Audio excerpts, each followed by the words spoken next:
जय हिंद, वंदे मातरम। दोस्तों स्वागत है एक बार फिर से आप सभी का ओपीएस न्यूज पर। जी हाँ दोस्तों, दिन हो गया आज का 4 जून 2020 यानी कि गुरुवार का। और दोस्तों यहाँ पर जानते हैं आज के मुख्य समाचार today breaking news headlines news के अंतर्गत 30 ऐसी बड़ी और सिलेक्टेड काम की खबरें निकल कर आ रही है, जो कि दोस्तों हम सभी को जान लेना बहुत ही ज्यादा जरूरी भी है। तो चलिए एक एक करते हुए शुरुआत कर लेते हैं आज की पहली और बड़ी खबर की ओर। तो दोस्तों बड़ी खुश खबरें निकल कर आ रही है कि मोदी सरकार की बड़ी पहल, 1 करोड़ 70 लाख किसानों को बिना गारंटी मिलेगा 3 लाख रुपए का लोन। आपको बता दें देश के 1 करोड़ 70 लाख किसानों को सरकार की इस दरिया दिल्ली का लाभ मिलने वाला है। दरअसल अन्य लोगों के लिए पुरानी व्यवस्था कायम रहेगी और नरेंद्र मोदी सरकार ने देश के कुछ किसानों के लिए किसान क्रेडिट कार्ड पर बिना गारंटी लोन देने की सीमा जो है वो 1,60,000 रूपए से बढ़ाकर 3 लाख रूपए कर दी है। यहाँ पर आपको बता दें कि 3 लाख रूपए तक का जो लोन है वो दोस्तों सभी किसान परिवारों को बिना किसी गारंटी के मिलेगा। यानी कि दोस्तों देश में 14 करोड़ किसान परिवार है, उनमें से अब तक 7 करोड़ किसानों का ही किसान क्रेडिट कार्ड बना हुआ है। तो सरकार की योजना है कि दोस्तों जल्द ही यहाँ पर किसान क्रेडिट कार्ड की जो संख्या है ना उसे बढ़ाया जाए। तो इसी के मद्देनजर सरकार ने इस तरह का एक बड़ा फैसला लिया और सभी किसान परिवारों को 3 लाख रुपए तक का जो लोन है ना वो बिना किसी गारंटी के उनको मिलेगा।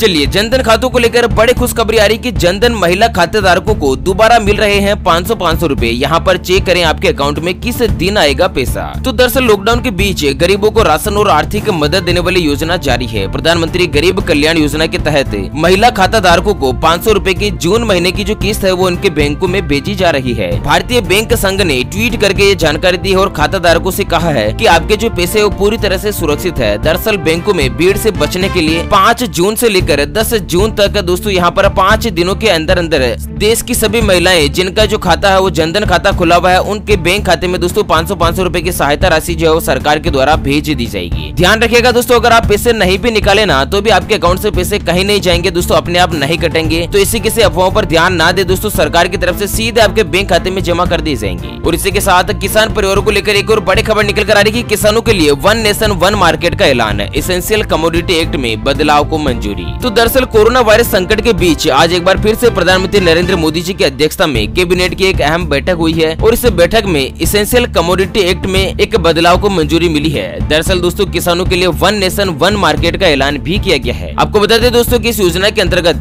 किसानों के हित और उनके फायदे में कई तरह के आम सुधार किए गए हैं। और दोस्तों किसानों को देखते हुए ये जो बदलाव लिए है ना उसके अनुसार किसान जो है अपनी उपज को देश में कहीं पर भी और किसी भी जगह पर बेच पाएंगे। दरअसल कृषि उपज समझौते के आधार पर बेचने की जो अनुमति है दोस्तों उन लोगों को मिलती रहेगी। चलिए अगली खबर है कि दोस्तों देश में अब नहीं चलेगी श्रमिक स्पेशल ट्रेन, सरकार ने इस वजह से लिया है बड़ा फैसला। आपको बता दें भारतीय रेलवे ने दिल्ली से चलाई जा रही श्रमिक स्पेशल ट्रेन का संचालन बंद कर दिया है। दरअसल यह श्रमिक स्पेशल ट्रेन प्रवासी कामगारों को उनके गृह राज्य या फिर गृह जनपद पहुंचाने के लिए चलाई जा रही थी, लेकिन अब ये जो ट्रेन है वो दोस्तों देश की राजधानी दिल्ली से नहीं चलाई जाएगी। दरअसल रेल मंत्रालय के एक अधिकारी ने बताया कि दिल्ली सरकार की तरफ से कोई भी मांग नहीं होने के चलते यह फैसला लिया है। और भारतीय रेलवे ने 1 मई से लेकर 2 जून तक लगभग 4155 इसी तरह की कुछ स्पेशल ट्रेनें चलाई थी। अब दोस्तों यहाँ पर इन ट्रेनों की मांग नहीं है, इसी के मद्देनजर सरकार ने इस तरह का फैसला लिया है। चलिए अगली खबर है कि मुख्यमंत्री योगी आदित्यनाथ का बड़ा आदेश, अभियान चलाकर बनाए लोगों को राशन कार्ड। तो यहाँ पर दोस्तों उत्तर प्रदेश के मुख्यमंत्री योगी आदित्यनाथ ने निर्देश दिया है कि सभी जरूरतमंदों को राशन कार्ड जो दोस्तों तुरंत उपलब्ध करवाया जाए और उनको राशन की सामग्री भी दी जाए और यह सुनिश्चित किया जाए कि कोई भी व्यक्ति भूखा ना सोए। इसके लिए दोस्तों गाँव और यहाँ पर छोटे बड़े कस्बे होते हैं उनके जो मुखिया है ना दोस्तों, गाँव के मुखिया जैसे की सरपंच हो गया, ग्राम सचिव, ग्राम सेवक है, ये सभी जो दोस्तों इनकी कर्तव्य निष्ठा और इनकी जिम्मेदारी रहेगी कि गाँव गाँव जाकर दोस्तों अभियान चलाया जाए और जल्द से जल्द लोगों को राशन कार्ड जो जिनके पास नहीं बना हुआ है उनको तुरंत प्रभाव से बना कर दें, ताकि कोई भी व्यक्ति राशन की योजना का फायदा उठा सके, किसी भी व्यक्ति को भूखे सोने की नौबत ना आए। चलिए राम मंदिर को लेकर बड़े खुश खबरें निकल कर आ रही है, जानते हैं दोस्तों पूरी डिटेल है। लेकिन उससे पहले आपको बता दें दोस्तों कि आप अपने चैनल ओपीएस न्यूज पर पहली बार वीडियो देख रहे हैं तो वीडियो के नीचे का लाल बटन दबाकर चैनल को सब्सक्राइब कर लीजिएगा और पास वाले घंटे बटन को दबा दीजिएगा। चलिए बड़ी खुश खबर है कि संतों ने कहा पुराने मॉडल पर ही बनेगा राम मंदिर, आरएसएस नेता पहुंच रहे हैं अयोध्या। तो दरअसल संतों ने यह आशंका भी जताई कि राम मंदिर निर्माण को रोकने के लिए कांग्रेस जो है राजनीतिक रूप से अंतिम बोल तक खेलने की कोशिश कर रही है और इसके लिए अलग अलग लोगों को आगे लाया जा रहा है। दरअसल आपको बता दें कि संतों का आरोप है कि कोरोना वायरस के नाम पर राम जन्मभूमि पर बनने वाले राम मंदिर निर्माण और काशी विश्वनाथ के विस्तारीकरण का जो कार्य है ना उसको रोकने की साजिश की जा रही है। और यही नहीं, पाकिस्तान में राम मंदिर निर्माण रोकने को हुई एक प्रेस कॉन्फ्रेंस को लेकर भी संत नाराज है और कह रहे हैं कि चाहे देश के बाहर का कोई या फिर देश के भीतर का कोई भी इस तरह की आवाज उठाता है तो वह सुप्रीम कोर्ट की अवमानना कर रहा है, क्योंकि दोस्तों सुप्रीम कोर्ट का स्पष्ट आदेश है राम मंदिर निर्माण को लेकर। ठीक है ना दोस्तों, आप भी चाहते हैं कि जल्द से जल्द अयोध्या में प्रभु श्री राम का भव्य और विशाल मंदिर बने, तो दोस्तों इस वीडियो को कीजिएगा लाइक और साथ ही दोस्तों कमेंट बॉक्स में जय श्री राम अवश्य लिखेगा। चलिए अगली खबर की 4 घंटे में पूरा होगा दिल्ली अमृतसर का सफर, 25,000 करोड़ में बनेगा सिग्नल फ्री हाईवे। तो आपको बता दें दोस्तों कि दिल्ली से अमृतसर जाने या फिर अमृतसर से दिल्ली की सड़क से यात्रा करने वालों के लिए एक अच्छी खबर है, और उनका ये जो सफर है वो 8 घंटे से घटकर अब महज 4 घंटे में पूरा हो जाएगा, क्योंकि केंद्रीय सड़क परिवहन और राजमार्ग मंत्री नितिन गडकरी ने दिल्ली अमृतसर एक्सप्रेस वे के तहत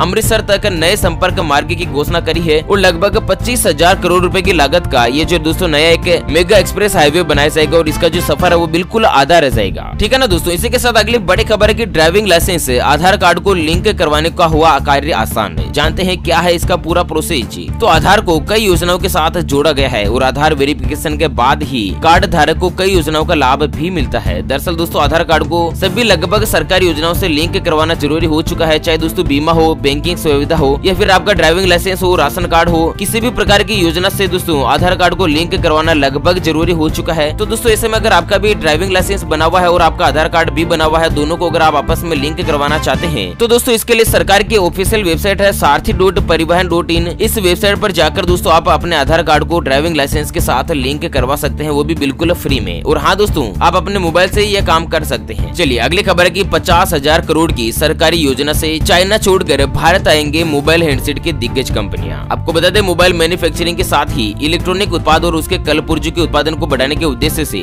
सरकार ने 50,000 करोड़ रुपए की लागत से 3 नई योजनाएं शुरू करी है। और जानकारों की माने तो इसके तहत दोस्तों मोबाइल हैंडसेट मैन्युफैक्चरिंग में चाइना जो अपना प्रभुत्व खत्म करना होगा, और दुनिया की टॉप मोबाइल कंपनियों को बुलाना आसान काम नहीं है। इसके लिए मोदी सरकार दिल और जी तोड़ मेहनत कर रही है, और बहुत ही जल्द दोस्तों चाइना में जो मोबाइल बनाने वाली कंपनियां वो भारत आएगी और भारत में अपना व्यापार बढ़ाएगी, जिससे कहीं ना कहीं रोजगार बढ़ेगा, देश की इनकम बढ़ेगी, टैक्सेशन इनकम बढ़ेगी, और दोस्तों देश में इनकम बढ़ेगी ना तो देश की अर्थव्यवस्था का ऑटोमेटिकली डेवलपमेंट भी होगा। चलिए बैंकिंग को लेकर बड़ी खबर की सरकारी बैंकों के निजीकरण की तैयारी में है मोदी सरकार। Punjab and Sindh bank, bank of Maharashtra सहित इन बैंकों से हो सकती है शुरुआत। तो आपको बता दें Punjab and Sindh bank, bank of Maharashtra, Indian Overseas bank के निजीकरण से यानी कि प्राइवेटाइजेशन से इस प्रक्रिया की शुरुआत की जा सकती है। बीते कुछ सालों में कई सरकारी बैंकों का आपस में विलय हुआ था, जिनसे दोस्तों ये तीनों ही बैंक शामिल नहीं थे। तो इन तीनों ही बैंकों को दोस्तों यहाँ पर प्राइवेट बैंकों में कन्वर्ट किया जा सकता है। सरकार इस तरह का कुछ बड़ा फैसला ले सकती है। वैसे आपका अकाउंट कौन से बैंक में है दोस्तों, एक बार बताना तो जरा वीडियो के नीचे कमेंट बॉक्स में। चलिए अगली खबर है कि कुछ ही दिनों में जेल की सलाखों के पीछे होंगे विजय मल्ल्या, भारत लाने की कानूनी कार्यवाही हुई पूरी। तो भगोड़ा कारोबारी और बंद हो चुकी किंग फिशर एयरलाइंस के संस्थापक विजय मल्ल्या कभी भी प्रत्यर्पण किया जा सकता है। मीडिया रिपोर्ट्स के मुताबिक भारत ने विजय मल्ल्या के प्रत्यर्पण से संबंधित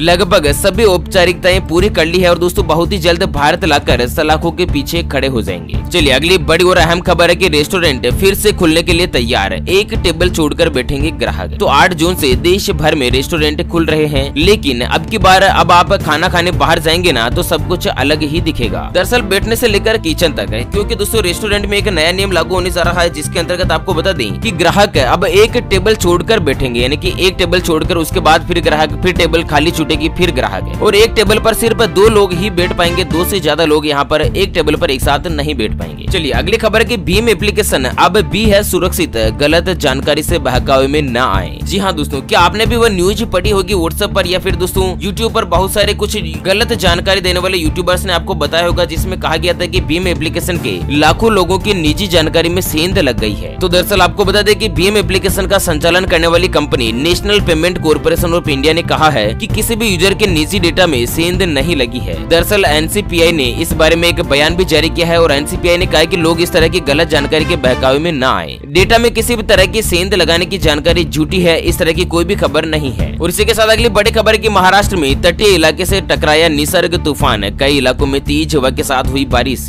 तो दोस्तों कल लगभग 3 जून को निसर्ग तूफान महाराष्ट्र के साथ ही गुजरात के कई इलाकों से टकराया है, और दोस्तों तूफान की जो रफ्तार है वो लगभग 120 किलोमीटर प्रति घंटे की देखी गई है। इसी के मद्देनजर आपको बता दें दोस्तों कि कई सारी ट्रेनें और हवाई जहाज का जो परिचालन है उसको बंद कर दिया गया है, या फिर किसी को डिले कर दिया गया है। तो इसमें आप भी यात्रा की प्लानिंग कर रहे हैं तो सावधान हो जाएगा। चलिए दोस्तों राजस्थान राज्य से बड़ी खबर की 200 रूट पर होगा रोडवेज बसों का संचालन है। जी हाँ, राजस्थान राज्य पथ परिवहन निगम ने 200 से ज्यादा मार्गों पर अपनी बसें कल बुधवार से ही शुरू कर दी है, और इनमें से 3 अंतर्राज्यीय रूट भी शामिल है, यानी कि दोस्तों राजस्थान के बाहर भी यह बसें जो है चलाई जाएगी रोडवेज की बसें। चलिए कोरोना वायरस को लेकर बड़ी खबर की कि भारत में कोरोना की मारक क्षमता घटी, 90% मरीज सिर्फ हल्के लक्षण वाले। और यहाँ पर दोस्तों मरीजों का रिकवर रेशो बहुत ही अच्छी तरीके से बढ़ रहा है। अगर दोस्तों कोरोना वायरस के ताजा पॉजिटिव आंकड़ों की बात करें तो भारत में खबर लिखे जाने तक 2,07,615 पॉजिटिव मामले सामने आए हैं, जिनमें से 5,815 लोगों की मौत हो चुकी है। वहीं राहत भरी खबर है कि दोस्तों 1,03,303 मरीज जो है दोस्तों पूर्ण रूप से ठीक और स्वस्थ हो चुके हैं। और पूरे विश्व की बात करें तो 55,13,369 पॉजिटिव मामले जो है दोस्तों कोरोना वायरस के सामने आए हैं। ओके फ्रेंड्स, इसी के साथ आज के मुख्य समाचारों के अपडेट वीडियो को फिलहाल देते हैं विराम।